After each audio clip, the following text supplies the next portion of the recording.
کئی think tank ابھرنا شروع ہو گئے جو اکنامکس کے اوپر بھی ریسرچ کرتے تھے, ڈپلومیسی, سیکیورٹی, گلوبل گورننس کے اوپر بھی ریسرچ کیا کرتے تھے. ان کو آپ آئیڈیا فیکٹری سمجھے پوری دنیا کی. یعنی ایران سینکشنز ہو گئی, نیٹو جو ہے اس کو ایکسپینڈ کرنا چاہیے کہ نہیں کرنا چاہیے. یعنی آج کل یہ خبر تھی کہ یوکرین کو حصہ بنانا ہے نیٹو کا, تو یہ پالیسی جو ہے وہ کسی تھنک ٹینک کے اندر آلریڈی ریسرچ کر لی گئی ہوگی. اس کے علاوہ جو آرٹیفیشل انٹیلیجنس ہے اس کے اوپر بھی تھنک ٹینکس کے اندر کافی عرصے سے کام ہو رہا ہے. اور انفلیشن یعنی ہمارے ملک کے اندر افراط زر مہنگائی کتنی ہونی چاہیے, یہ بھی ویسے تھنک ٹینکس ہی ڈیسائیڈ کرتے ہیں جو دنیا کے میجر تھنک ٹینکس ہیں. ویسے تو آپ کو یہ بتائیں گے کہ آپ کے ملک کے اندر بھی تھنک ٹینکس کون سے ہیں, مگر پوری دنیا کے جو بڑے تھنک ٹینکس ہیں اس میں بروکنگز انسٹیٹیوشن ہے امریکہ کے اندر, کاؤنسل آن فارن ریلیشنز, اس کے علاوہ centre for strategic and international studies اور ہیریٹیج فاؤنڈیشن کے نام آتے ہیں رینڈ کوآپریشن کے علاوہ. یہ ہنڈریڈز آف رپورٹس نکالتی ہیں ہر سال. اور جو پالیسی میکرز ہیں دنیا کی بڑی بڑی حکومتوں کے اندر, پریزیڈنٹس, پرائم منسٹرز, جو بڑے بڑے آپ کے منسٹرز ہوتے ہیں جو آپ کی لاز کو پاس کرتے ہیں آپ کی پارلیمنٹس کے اندر, یہ ان رپورٹس کو پڑھتے ہیں اور اس کے بعد یہ ان رپورٹس کی روشنی کے اندر اپنی اسٹریٹجی کے اوپر فیصلہ کرتے ہیں. ایک ایسا آئیڈیا جو کسی تھنک ٹینک سے نکلا ہو, آہستہ آہستہ یہ ہمارے ملکوں کی آفیشیل پالیسی بن جاتا ہے. اب آپ کو بتا دیتے ہیں کہ اس میں لوگ کون کام کرتے ہیں. آپ کو ایک انٹرسٹنگ بات بتائیں کہ اس کے لیے ایک باقاعدہ نام ہے اور اس نام کو کہتے ہیں ریوالونگ ڈور. یعنی وہ لوگ جو ان تھنک ٹینک کے اندر کام کرتے ہیں وہ کانسٹنٹلی کبھی تھنک ٹینک کا حصہ ہوتے ہیں, کبھی وہ حکومت کا حصہ ہو جاتے ہیں. اور جی ہاں, یہی لوگ میڈیا کے اندر بھی جا کے میڈیا پالیسیز کو بھی ریگولیٹ کرتے ہیں. ٹپیکل کریئر یہ ہوتا ہے کہ ایک پالیسی ریسرچر ہے, ینگ آدمی, وہ بروکنگ انسٹیٹیوٹ کے اندر گیا ہے, اس کے بعد وہ کسی پریزیڈنٹ کی یا کسی سینیٹر کی جو امریکہ کی کانگریس میں کام کر رہا ہے اس کے سٹاف کا حصہ بن جاتا ہے. اس کے بعد وہ جو پالیسی ہے اس کو آہستہ آہستہ ڈیزائن کرنا شروع کرتا ہے. فائنلی جب وہ پالیسی ڈیزائن کر دیتا ہے تو وہ وہاں سے فارغ ہو کے دوبارہ بروکنگز انسٹیٹیوشن کے اندر آ جاتا ہے اور ایونچولی CNN کے اوپر, BBC کے اوپر, فاکس نیوز کے اوپر ایز این ایکسپرٹ بیانات بھی دینا شروع کر دیتا ہے. یعنی ہر طرف جو ہے وہ اس قسم کے لوگوں کا ہاتھ ہوتا ہے. سسٹم جو بنا ہوا ہے ساری دنیا کے اندر, ہمارے اپنے ملک سمیت اتنا ٹائٹ نیٹ ورک ہے کہ آئیڈیا جو ہے وہ ریسرچ انسٹیٹیوشن سے پولیٹیکل پاور کے اندر گول گول گھومتے رہتے ہیں. تھنک ٹینکس کا کام یہ ہے کہ وہ آئیڈیاز کی لیبارٹری ہوں.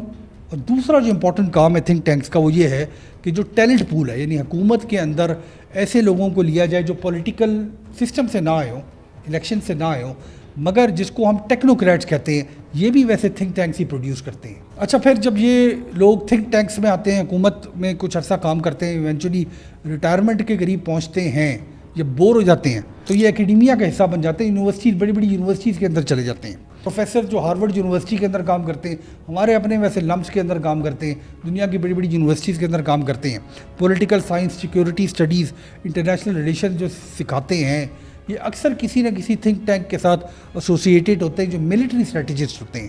یعنی ریٹائرڈ جنرلز یا ایسے لوگ جو ڈیفینس کو کی پلاننگ کرتے ہیں, یہ بھی عموماً تھنک ٹینک کو جوائن کر لیتے ہیں تاکہ ملٹری اسٹریٹجی کے اوپر کام کیا جائے. ویپن سسٹم, یعنی ایک ملک کے پاس کیپیسٹی کتنی ہے جنگی ہتھیار بنانے کی, یا سیکیورٹی الائنسز کے اوپر پیپرز نکالے جائیں کہ آپ کے ملک کو کس ملک کے ساتھ دوستی کرنا ضروری ہے. پچھلے دنوں پاکستان سعودیہ کا جو پیکٹ ہوا, اس کے اوپر بھی پروبیبلی کسی تھنک ٹینک میں کام کیا گیا ہوگا. اکانومسٹ جو ہوتے ہیں تھنک ٹینک سے ایسوسیٹ, وہ financial system, global trade, artificial intelligence, cyber security, ہر قسم کے معاملات کے اندر کام کر رہے ہوتے ہیں, ریسرچ کر رہے ہوتے ہیں. اور آپ کو بڑی ہی انٹرسٹنگ بات بتاتے ہیں کہ یہ لوگ جو تھنک ٹینک کے اندر کام کرتے ہیں بہت ہی تھوڑے پیسے ملتے ہیں ان کو دنیا کے حساب سے. یعنی ارلی جو انٹری لیول اینالسٹ ہوگا نا, امریکہ میں اگر وہ جاتا ہے تو اس کو $60,000 to $90,000 ایک سال کے ملتے ہیں. یہ کوئی بہت زیادہ پیسے نہیں ہیں اگر آپ امریکہ کے اندر کام کرتے ہوں, رہتے ہوں.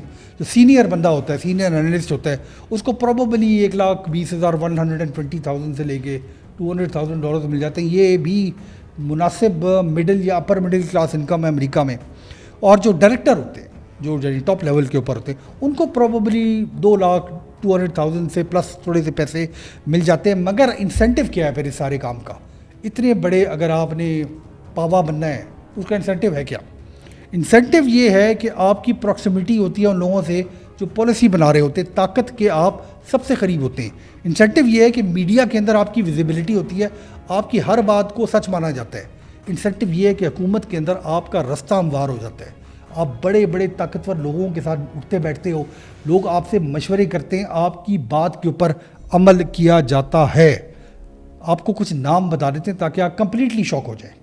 کونڈیلیزا رائس, جو لوگ فالو کرتے ہیں دنیا کی پولیٹکس کو, یہ امریکہ کی نیشنل سیکیورٹی ایڈوائزر تھیں, اس کے بعد US سیکرٹری آف اسٹیٹ تھی. ان کا تعلق جو ہے وہ ہوور انسٹیٹیوشن تھنک ٹینک سے تھا. اینتھنی بلنکن, یہ US سیکرٹری آف اسٹیٹ تھے. یعنی US سیکرٹری آف اسٹیٹ, جن لوگوں کو نہیں پتا, امریکہ میں پریزیڈنٹ کے بعد سب سے امپورٹنٹ جو گورنمنٹ کی پوسٹ ہوتی ہے وہ US سیکرٹری آف اسٹیٹ ہوتا ہے. یہ ساری دنیا کے معاملات کو چلاتا ہے. یہ وہ شخص ہوتا ہے جس سے سب سے زیادہ امریکن پریزیڈنٹ مشورے کرتا ہے.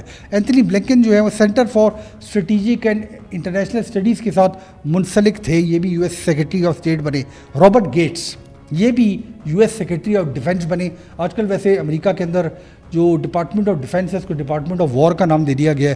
یہ ملٹیپل تھنک ٹینکس کے ساتھ ایسوسیٹیڈ تھے. کاؤنسل آف فارن ریلیشنز کا حصہ تھے, جو ایک بہت بڑا تھنک ٹینک ہے. ایشٹن کارٹر, یہ US سیکرٹری آف ڈیفینس بنے. یہ جو ہیں وہ centre for strategic international studies کا حصہ تھے. ارسلا وان ڈر لیئن, یہ یورپین اکنامک کمیشن کی پریزیڈنٹ تھی. یہ پالیسی انسٹیٹیوشنز کے ساتھ اور سیکیورٹی تھنک ٹینکس کے ساتھ کافی عرصے سے کام کر رہی تھی, اور ان کے انڈر ان کے جو نیٹ ورکس تھے انہوں نے ہیویلی انفلوئنس کیا یورپین یونین کی پالیسی کو. Anders Fogh Rasmussen, former NATO secretary general, یعنی ٹاپ پوسٹ نیٹو کے اندر یہ تھے, اور یہ اٹلانٹک کاؤنسل تھنک ٹینک کا حصہ تھے. آپ کے اپنے ساؤتھ ایشیا میں آ جاتے ہیں.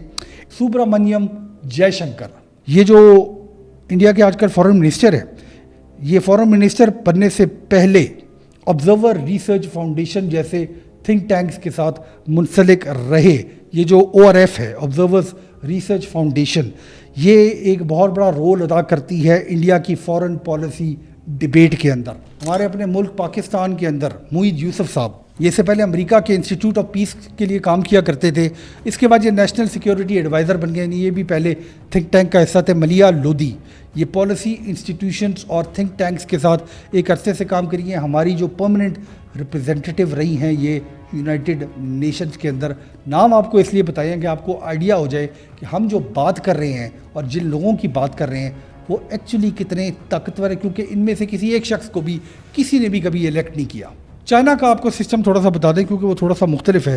چائنا کے اندر جو ریسرچرز ہیں جو تھنک ٹینکس کے اندر کام کرتے ہیں, almost all think tanks in China جو ہے ان کو چائنیز گورنمنٹ فنڈ کرتی ہے, اور یہ جو تھنک ٹینکس چائنا کے اندر ہے یہ لانگ ٹرم پلاننگ بناتے ہیں چائنیز گورنمنٹ کے لیے. یعنی آج کسی تھنک ٹینک میں پاکستان میں, انڈیا میں, یورپ, امریکہ کے اندر اگر کوئی ریسرچ اینالسٹ کوئی پالیسی پیپر لکھ رہا ہے تو کل وہ آپ کا منسٹر ہو سکتا ہے, کل وہ آپ کی حکومت کا ایڈوائزر ہو سکتا ہے. تو اب سوال یہ پیدا ہوتا ہے کہ یہ لوگ تو کمروں میں بیٹھ کے, بند کمروں میں بیٹھ کے پالیسی بناتے رہتے ہیں, یونیورسٹیز کے اندر باتیں کرتے رہتے ہیں, تو اس قسم کے تھنک ٹینکس کو پیسے کہاں سے ملتے ہیں, ان کی فنڈنگ کہاں سے آتی ہے؟ اور یہ بڑا انٹرسٹنگ سوال ہے, کیونکہ اگر ایک تھنک ٹینک ہے تو اس میں سیلریز ہوں گی, دفتر ہوگا, ریسرچ کے بجٹ ہوں گے, کانفرنسز کریں گے وہ بڑے بڑے ہوٹلوں کے اندر دنیا میں, گلوبل پروگرامز ہوں گے ان کے, تو پیسے کہاں سے آتے ہیں؟